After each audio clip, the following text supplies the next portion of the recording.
Oke, selamat malam semuanya. Shalom, salam damai sejahtera turun di dalam keluarga dan rumah kita masing-masing. Amin ya.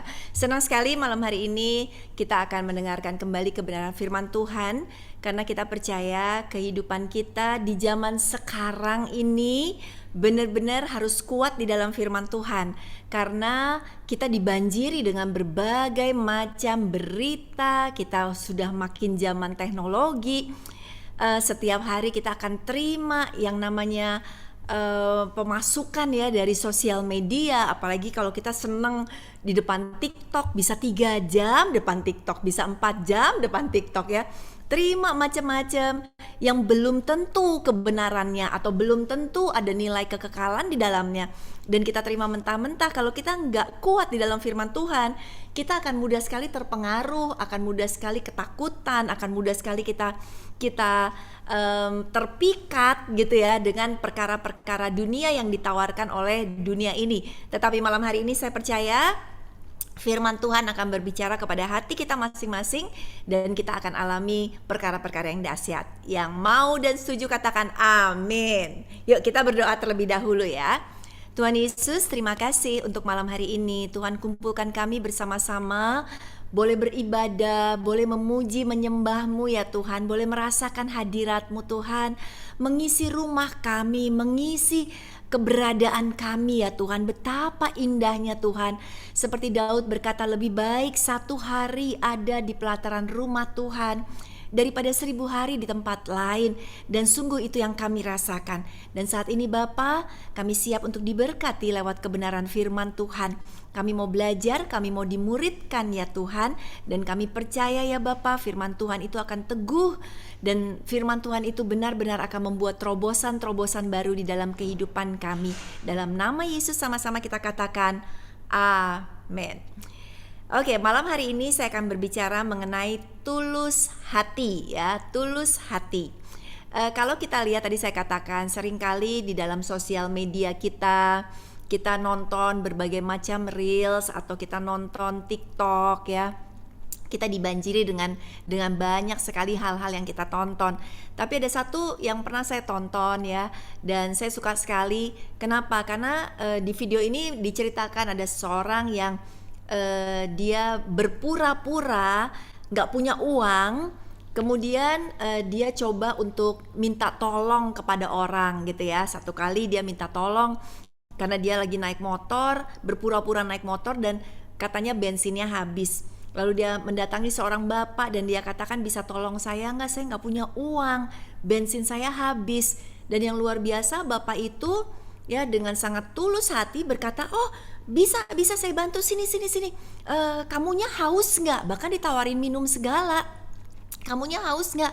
Di luar panas, suruh masuk, sambil bapak itu akan beliin yang namanya bensin untuk motornya. Ya model kayak begini zaman sekarang udah hilang orang yang ingin nolong orang ya tanpa rasa untuk mendapatkan sesuatu, penuh dengan ketulusan. Padahal ternyata yang tadi yang naik motor tuh orangnya cuma pura-pura aja, dan pada akhirnya dia berkata kepada bapak itu bahwa saya ini sebenarnya cuma ngetes aja, karena saya udah bilang siapapun yang saya jumpai pada hari ini yang akan menolong saya akan memberikan hadiah. Dan justru si bapak itu dikasih hadiah yaitu berupa uang cash. Dan yang lebih mengejutkan lagi, bapak ini menolak dan dia kata enggak, saya beneran, kalaupun tadi suruh nolong, saya nolong dengan tulus hati, saya nggak butuh uang kamu. Dan dia katakan masih banyak orang lain yang lebih membutuhkan. Zaman sekarang cari orang yang model begini itu susah banget. Dan Tuhan ngajarin kita bahwa kita di tengah-tengah kegelapan, di tengah-tengah dunia yang isinya adalah orang yang mencari untung, orang yang hanya mau memikirkan diri mereka, orang yang menipu kiri kanan, kita harus tampil menjadi terangnya Tuhan dengan ketulusan hati kita. Nah, ada ayat yang Tuhan sudah berikan, yaitu kita mau baca sama-sama di dalam ayat Matius 5 ayatnya yang ke-8. Saya ambil dari terjemahan TSI ya. Di sini dikatakan, sungguh diberkati Allah orang yang tulus hatinya, karena merekalah yang akan selalu memandang Allah. Jadi ada berkat buat orang yang selalu tulus hatinya ya, karena mereka akan selalu memandangnya kepada Tuhan. Saya pelajari ayat ini bukan cuma dari satu terjemahan aja. Saya masuk ke terjemahan berikutnya ya, yaitu dari TB ya, kita baca. Ini yang sering, terjemahan yang sering kita baca. Dikatakan berbahagialah orang yang suci hatinya, karena mereka akan melihat Allah. Jadi yang pertama tadi kita udah lihat ya, orang tulus hati, di sini dikatakan orang suci hati, dan sama-sama dikatakan berbahagia, dan sama-sama dikatakan mereka akan melihat Allah ya. Yang pertama tadi mereka akan memandang Allah.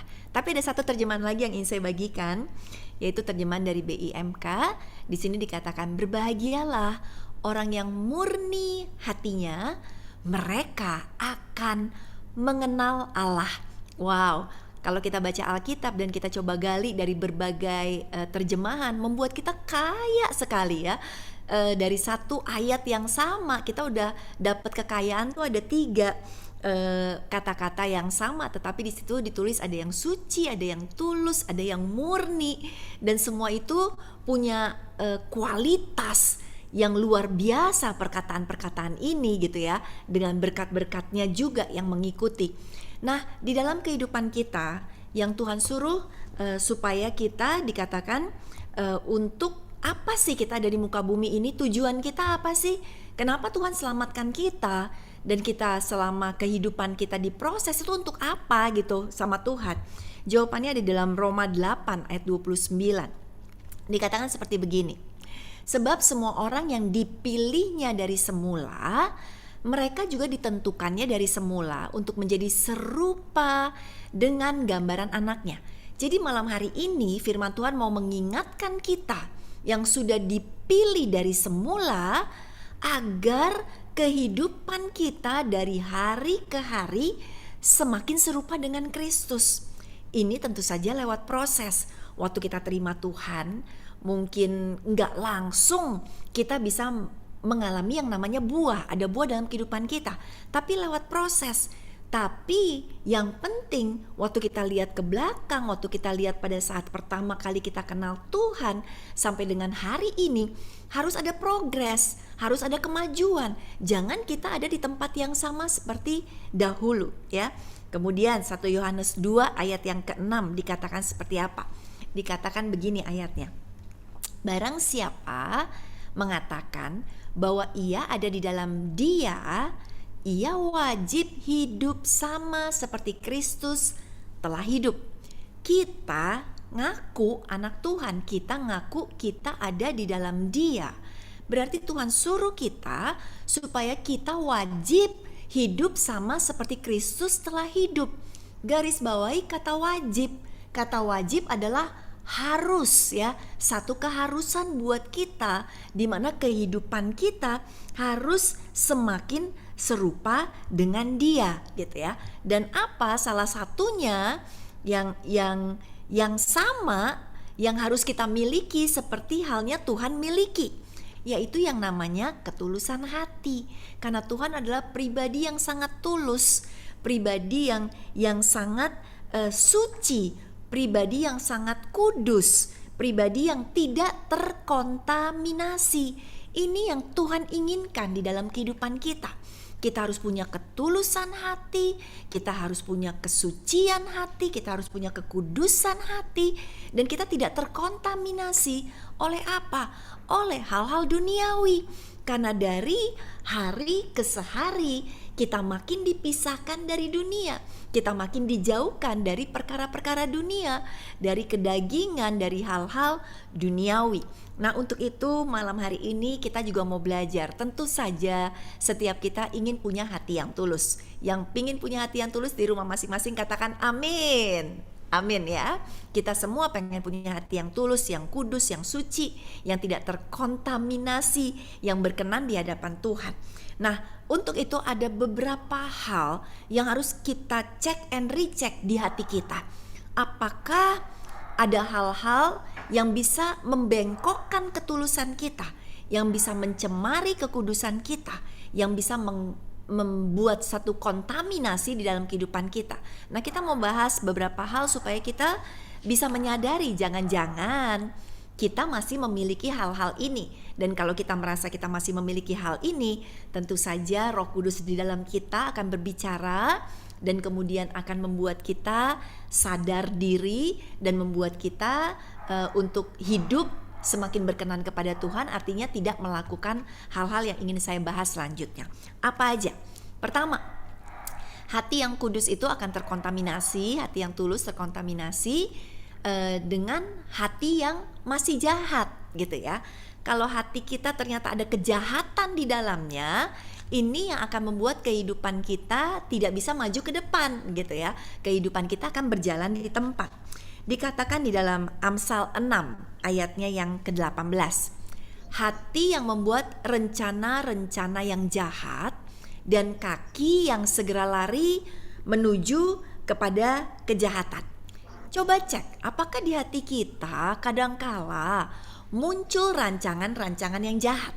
Pada saat kita nggak menyukai kesuksesan orang lain, pada saat di kantor ada orang lain yang jauh lebih berkarir bagus daripada kita, ada orang lain mungkin yang lebih disayang daripada kita, yang nasibnya sepertinya lebih baik daripada kita.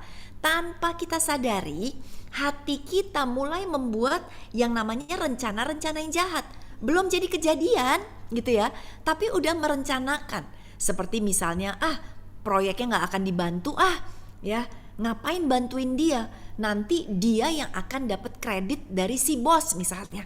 Itu udah gak boleh, itu bukan tulus lagi, itu udah gak suci lagi. Dan ini tidak akan disukai oleh Tuhan, karena asal muasalnya adalah rancangan.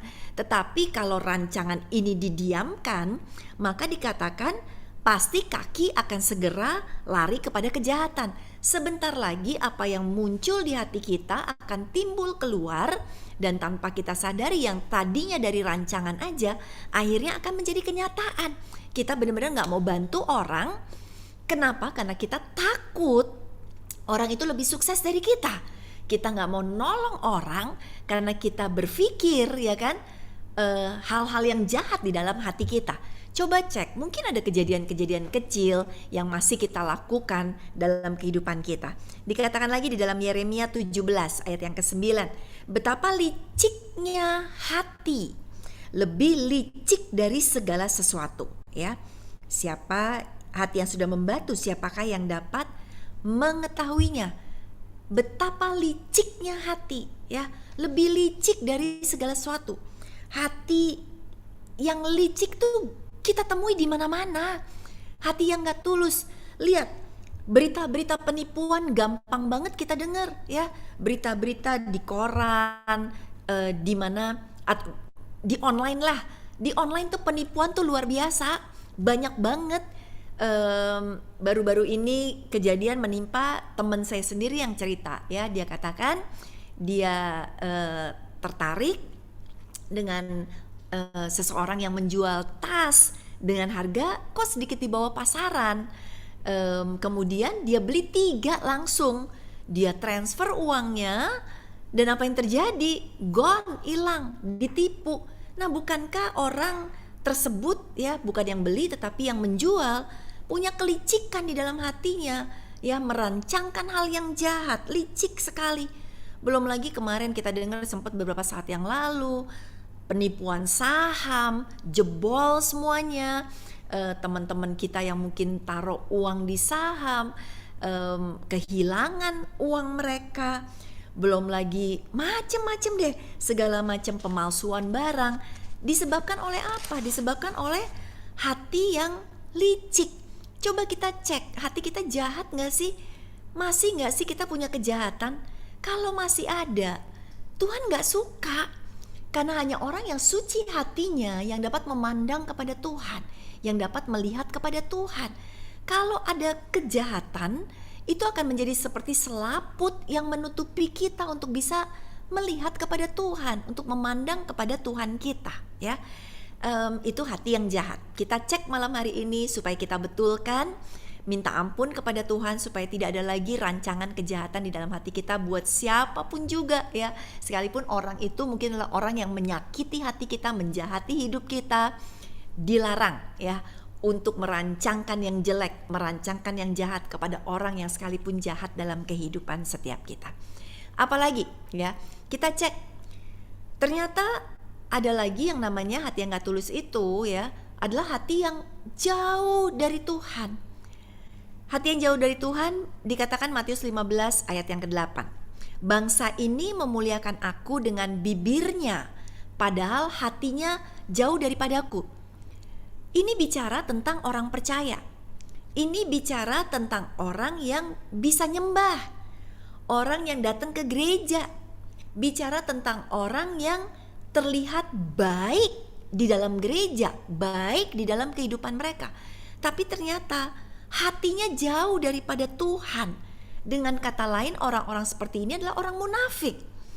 Orang yang terlihat religius, terlihat baik, namun ternyata mereka tidak melakukan firman Tuhan. Mereka gak obey, mereka gak taat kepada Tuhan. Perbuatannya di luar itu cuma kepura-puraan aja. Orang seperti begini lebih senang menyenangkan hatinya dia daripada menyenangkan hati Tuhan. Dia bisa taat, melakukan apa yang Tuhan suruh ya. Dia tidak mau taat, dia tidak mau taat melakukan apa yang Tuhan suruh. Tetapi di dalam yang dia lakukan adalah memuaskan dagingnya dia. Dan ini gak tulus, ini gak murni, ini gak suci. Dan ini yang membuat hati yang jauh daripada Tuhan, yang membuat sekali lagi berkat itu terhalang di dalam kehidupan kita. Kalau kita malam hari ini menyadari kita hanya sekedar datang ke gereja sebagai rutinitas, kita datang ke gereja beribadah hanya sekedar supaya orang lihat, keluarga kita lihat, pasangan hidup kita lihat, kita sepertinya mencari Tuhan, tapi kita sendiri yang paling tahu hati kita deket gak sih sama Tuhan, taat gak sih sama Tuhan, ya melekat gak sih sama Tuhan, biar malam hari ini ada perbaikan yang terjadi. Kemudian dikatakan apa lagi? Hati yang tidak tulus itu yang menghalangi adalah hati yang najis. Najis itu artinya kotor ya, hati yang kotor, najis. Ingat kan ketika orang Farisi melihat murid-murid Yesus makan tanpa cuci tangan, mereka langsung bereaksi ya, karena adat istiadat mereka mengharuskan mereka harus cuci tangan mereka bersih-bersih sampai siku bahkan ya kalau mereka cuci tangan, supaya mereka jadi nggak najis gitu ya, menyentuh makanan tuh bersih gitu, nggak najis.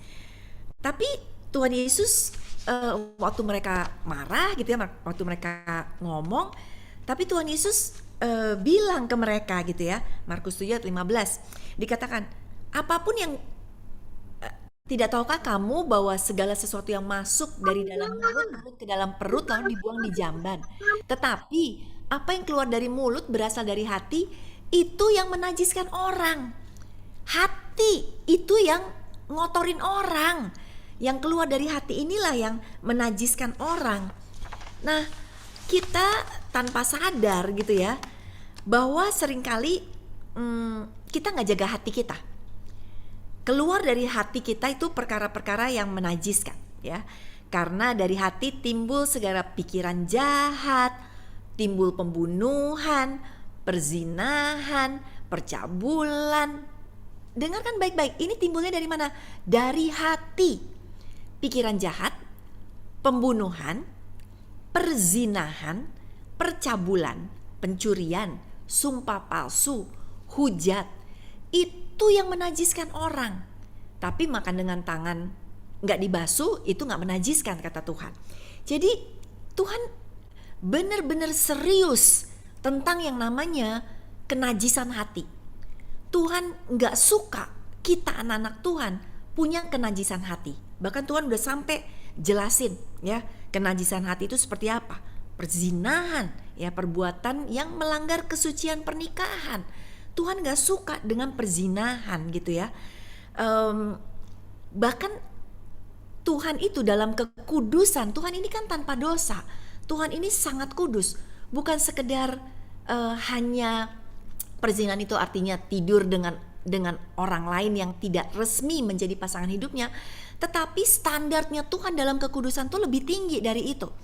Di dalam Matius 5 ya, di dalam Matius 5 di dalam ayat yang ke-27 ayat 28 dikatakan, kamu telah mendengar firman jangan berzina. Tadi kan kita udah omongin juga ya, kenajisan itu salah satu jangan berzina. Tetapi standarnya Tuhan lebih tinggi. Tetapi aku berkata kepadamu, setiap orang yang memandang perempuan serta menginginkannya sudah berzina di dalam hatinya. Jadi standar kekudusan yang Tuhan berikan itu bukan sekedar hanya tidur sama perempuan lain atau pria lain yang tidak boleh, tetapi memandang dengan menginginkan di hati itu udah najis, itu udah nggak boleh, itu udah berzina gitu ya di dalam kehidupan kita. Jadi kalau kita semakin hari ya semakin ingin serupa dengan Tuhan, kita akan percaya standar kehidupan kita akan semakin naik, standar kehidupan kita juga akan semakin meningkat, dan kita mulai terus membersihkan hati kita supaya ya kelak surga kan kudus ya, surga itu kan suci, nggak ada sesuatu yang kotor yang boleh masuk ke dalam surga. Jadi kita tuh naik kepada tangga-tangga kehidupan yang semakin menyerupai Tuhan Yesus Kristus ya. Oke, selanjutnya apa? Ya, karena masih banyak nih yang malam ini kita pengen review hambatan-hambatan sehingga kita nggak bisa punya hati yang tulus. Yang berikutnya dikatakan adalah hati yang tidak percaya. Ini buat kita loh orang percaya, tapi hatinya sering tidak percaya. Ada ayatnya berkata, waspadalah hai saudara-saudara supaya di antara kamu, ini kan lagi ngomongin kepada orang Kristen, jangan terdapat seorang yang hatinya jahat dan tidak percaya, oleh karena ia murtad dari Allah yang hidup ya. Murtad kita tahu pergi meninggalkan Tuhan. Tetapi ayat ini juga berkata hati yang tidak percaya adalah hati yang meragukan Tuhan. Apa benar Tuhan akan buka jalan? Apa benar Tuhan akan sembuhkan saya? Apa benar Tuhan akan memulihkan keadaan saya ya? Akhirnya kita lebih percaya kata orang lain daripada firman Tuhan. Kita lebih percaya pemikiran dunia, hitung-hitungan dunia. Nih kayaknya bisnis nih harusnya kayak begini. Kalau bisnis kasih perpuluhan, nggak mungkin deh. Bisnis uangnya cukup. Hitungan dunia nggak seperti gitu, nggak ada tuh 10% gitu kan. Tetapi yang Tuhan mau hati yang percaya kepada Tuhan. Taat aja sama Tuhan. Pakai hitung-hitungannya Tuhan, pakai janji-janjinya Tuhan, pakai firman-Nya Tuhan di dalam kehidupan kita. Nah itu hati yang suci, yang kudus, yang berkenan kepada Tuhan, yang Tuhan sukai. Oke, apalagi ya? Hati yang degil. Hati yang degil seperti apa sih? Dikatakan di dalam degil itu artinya tidak mau menuruti nasihat orang, keras kepala, atau kepala batu ya. Banyak kita anak Tuhan tapi sukanya ngikutin keinginan sendiri. Dikasih nasihat mungkin sama orang tua kita, sama pasangan hidup kita, gak bisa dinasehatin, degil banget hatinya gitu ya. Kemudian ya pokoknya degil deh, keras kepala banget, kepala batu banget istilahnya, gak mau dengerin gitu ya. Efesus 4 ayat 17 sampai dengan 18. Kita banyak belajar ayat ya malam hari ini ya, gak apa-apa karena hari-hari semakin jahat. Kalau kita gak pinter di ayat, kita gak nambah pengetahuan kita di ayat, sekali lagi kita akan banyak ditipu oleh dunia. Karena baca Alkitab mungkin kita sehari cuma 5 menit, 10 menit. TikTok bisa 3 jam ya. Sosial media sehari kita bisa liatin 5 jam. 5 menit baca Alkitab, 5 jam dapat informasi dunia. Bisa berantakan kalau kita nggak pinter-pinter menjadi murid Tuhan. Jadi kita banyak baca Alkitab supaya kita bisa makin pinter ya. Dikatakan begini, sebab itu kukatakan dan kutegaskan ini kepadamu di dalam Tuhan.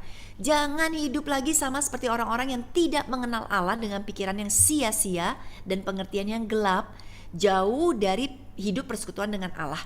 Karena kebodohan yang ada di dalam mereka, dan karena apa? Kedegilan hati mereka. Udah degil hatinya, udah keras, udah gak bisa dinasehatin. Itu dikatakan orang-orang yang gak kenal Allah, dinasehatin apapun juga gak nurut ya. Sampai-sampai misalnya ya dokter nasehatin ya, juga nggak nurut gitu ya. Istri apalagi, suami apalagi, pokoknya udah maunya mereka sendiri gitu. Perasaan mereka telah tumpul sehingga mereka menyerahkan diri kepada hawa nafsu dan mengerjakan dengan serakah segala macam kecemaran. Ngerjain kecemaran tuh dosa, ngerjainnya dengan serakah. Coba kita lihat orang-orang yang udah degil hatinya, kalau mereka udah nabrak ya, bukan nabrak mobil, tapi maksudnya udah nabrak yang namanya etika, jalurnya Tuhan, nabrak dosa, mereka udah gak pusing lagi sama dosa. Pokoknya mereka mengerjakan dengan serakah, semuanya yang perbuatan dosa diambil sama mereka. Yang penting kesenangan pribadi, yang penting keuntungan pribadi gitu ya. Dosa udah gak menakutkan lagi buat kehidupan mereka karena hatinya udah tumpul, hatinya udah degil. Contoh gini, kalau kita pergi ke restoran, kita duduk di sebelahnya tempat sampah ya. Kita pasti gini pertama-tama, nggak mau duduk sini, ini nggak enak dong makan di restoran bau sampah. Kemudian kita pindah, kita menjauhi dari sampah dan kita bisa mencium aroma bau di restoran yang enak banget, ayam goreng lah, mungkin bau masakan yang enak. Tapi kalau dari awal kita duduk di restoran yang mungkin tempat duduknya persis di sebelahnya tempat sampah dan kita nggak pindah, di awal bau tempat sampah itu nggak enak, kita kemudian nggak pindah, bau sampah lama-lama udah nggak berasa lagi.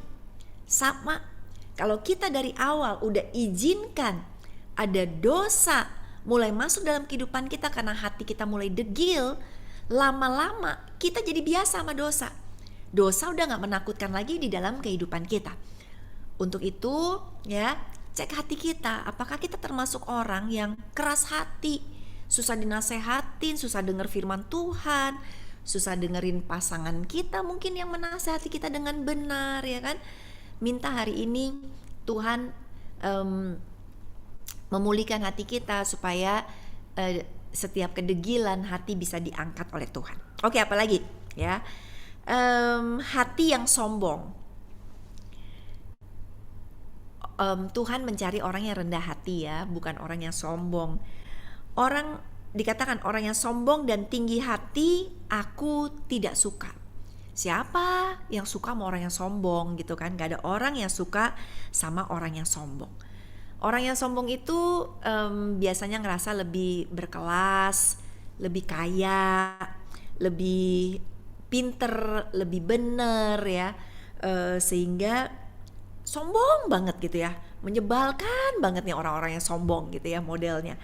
Dikatakan Amsal 16 ayat 18, kecongkakan mendahului kehancuran dan tinggi hati mendahului kejatuhan. Jangan pernah sombong, karena sombong akan diikuti dengan kehancuran, akan diikuti dengan kejatuhan. Jadilah orang yang tulus hati, suci hatinya, murni hatinya, rendah hatinya, supaya semakin serupa dengan Tuhan Yesus Kristus. Satu kali ada seorang yang bekerja di kantor, dipanggil sama bosnya ke ruang kerjanya. Kemudian bosnya lagi telepon, jadi orang itu nunggu di depan bosnya. Pada saat dia nunggu, dia memperhatikan ruang kerja bosnya. Ternyata di belakang tempat duduk bosnya itu seperti ada buffet dan ada foto. Fotonya adalah foto kura-kura ya, yang ada di atas kayu gitu ya, seperti di atas kayu bundar gitu, kayu bundar, terus atasnya ada kura-kura gitu ya, seperti kura-kura di atas kayu. Kemudian setelah selesai bapaknya telepon dan bapaknya mulai ngobrol sama anak buahnya penasaran. Anak buahnya bilang kepada si bos, "Bos, piara kura-kura ya di rumah?" Bosnya bilang, "Enggak, itu foto kura-kuranya di belakang bos." Dan bosnya bilang, "Oh enggak, gambar ini sengaja saya pasang karena ada maknanya." "Apa bos maknanya?" "Gini, kamu lihat," katanya, "kura-kura itu enggak mungkin bisa manjat ke sebuah pole ya, sebuah tiang gitu kan, kemudian duduk di atasnya kayak begitu, nggak mungkin kan?"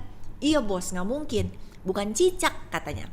"Iya bener, Berarti kenapa kok dia bisa di atas tiang itu yang tingginya mungkin sekitar semeteran? Karena ada orang yang ngebantuin untuk taruh di atas. Jadi itu yang mengingatkan saya bisa jadi bos di tempat ini, saya bisa jadi pemimpin di tempat ini karena ada tangan Tuhan yang membuat saya ada di atas sini. Jadi nggak ada kesempatan saya untuk menjadi sombong. Nah sama, saudara terkasih, kita semua saat ini dimanapun posisi kita, sebagai pemimpin, mungkin sebagai worship leader, sebagai pelayan Tuhan, sebagai hamba Tuhan, sebagai bos di kantor, apapun jabatan kita, ingat ya, karena tangan Tuhan, bukan karena kuat dan gagah kita. Gak ada yang bisa kita sombongkan. Cek hati kita. Jangan pernah merasa sombong dengan kehebatan kita. Jangan pernah merasa sombong dengan kemampuan kita. Karena sekali lagi, semuanya hanya karena Tuhan saja. Oke, cek lagi. Hati yang kudus, yang tulus, yang berkenan kepada Tuhan. Hati yang seperti apa? Yang menghalangi seperti apa? Yaitu hati yang pahit. Ini juga Tuhan gak suka ya.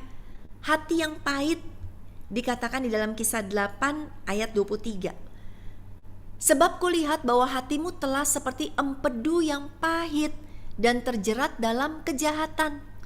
Orang yang menyimpan kepahitan gak akan jauh-jauh, pasti perbuatannya akan jahat, pikirannya akan jahat, tindakannya akan jahat.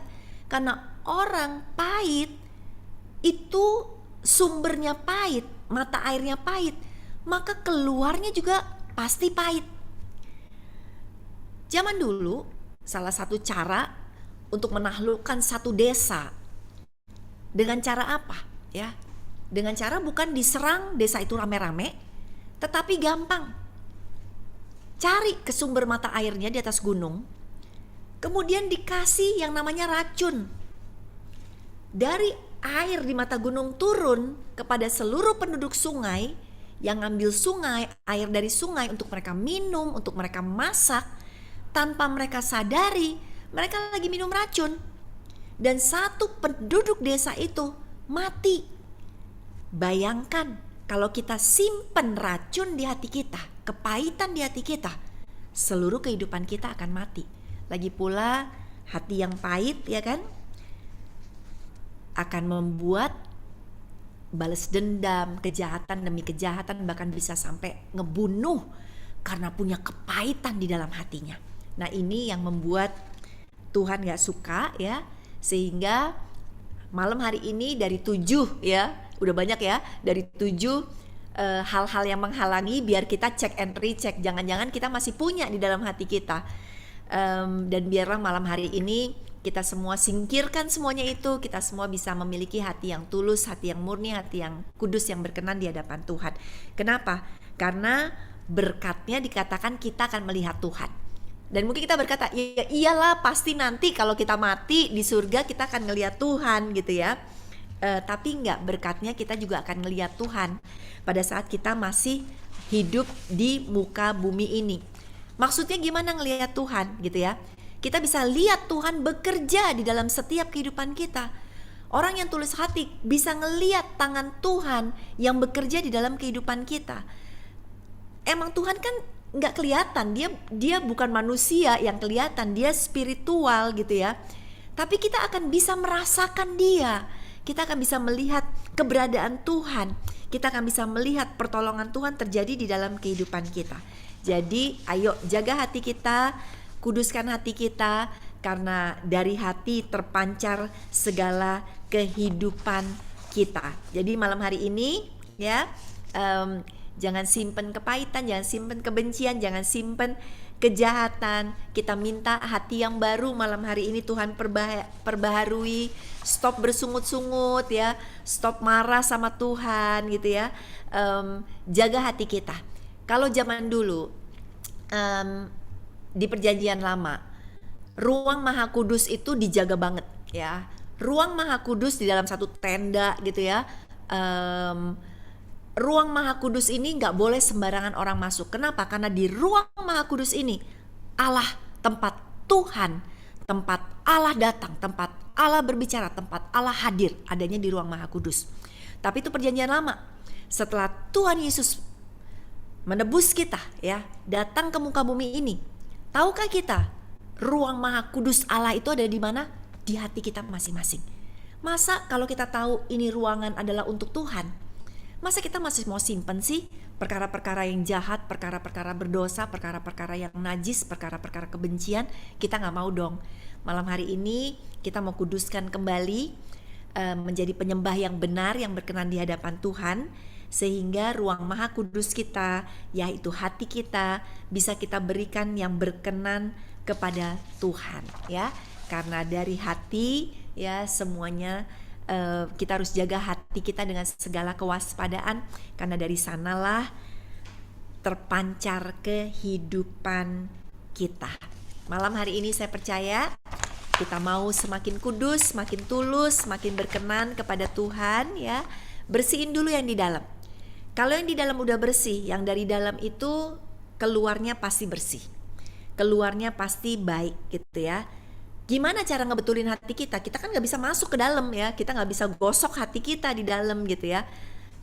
Tapi kita percaya ada Holy Spirit, ada Roh Allah yang malam hari ini akan bekerja menolong kita untuk memperbaiki hati kita. Karena banyak kita waktu ingin memperbaiki kehidupan, kita tahu nih tindakan kita banyak yang jahat, kita tahu perbuatan kita masih ada di dalam dosa, tapi kita gagal. Lagi-lagi kita bohong, lagi-lagi kita bikin jahat. Kenapa? Karena dengan kekuatan kita gak bisa. Tapi malam hari ini undang kembali Roh Kudus untuk memperbaiki hati kita dari dalam ya. Pada saat dari dalam diperbaiki oleh Roh Tuhan, oleh Roh Kudus, maka otomatis tindakan kita, perbuatan kita, perkataan kita akan ngikutin dengan apa yang ada di dalam kita.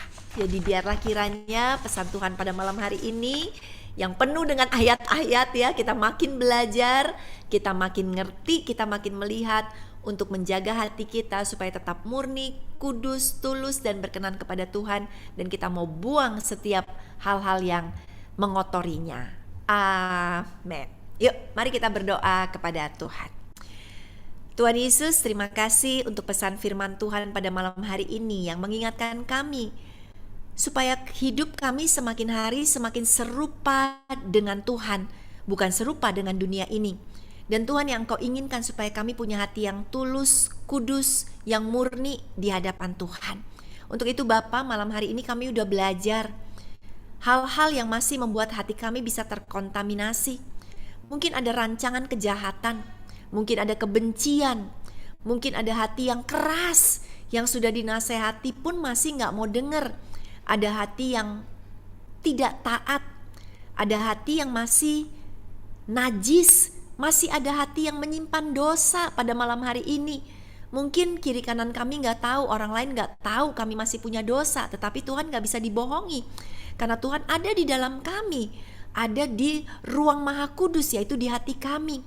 Dan Tuhan, malam hari ini biarlah kami mengakui setiap dosa, kesalahan kami ya Tuhan, setiap perbuatan-perbuatan dari hati kami yang sudah membuat ketulusan kami berbelok Tuhan. Ampuni kami Tuhan, kami mau kembali punya hati yang tulus, yang kudus, yang murni, yang suci, yang berkenan kepadamu. Untuk itu Bapa, setiap anak-anak-Mu yang menemukan malam hari ini ada kejahatan, kebencian, ada dosa, ampuni kami Tuhan, ampuni kami Tuhan. Dan kuduskan kembali kami, setiap kami anak-anak-Mu, dan kami percaya Roh Kudus menolong kami, kekudusan Allah kembali membuat hati kami semakin berkenan kepada Tuhan. Terima kasih Tuhan Yesus, dalam nama Yesus sama-sama kita katakan amin. Tuhan memberkati.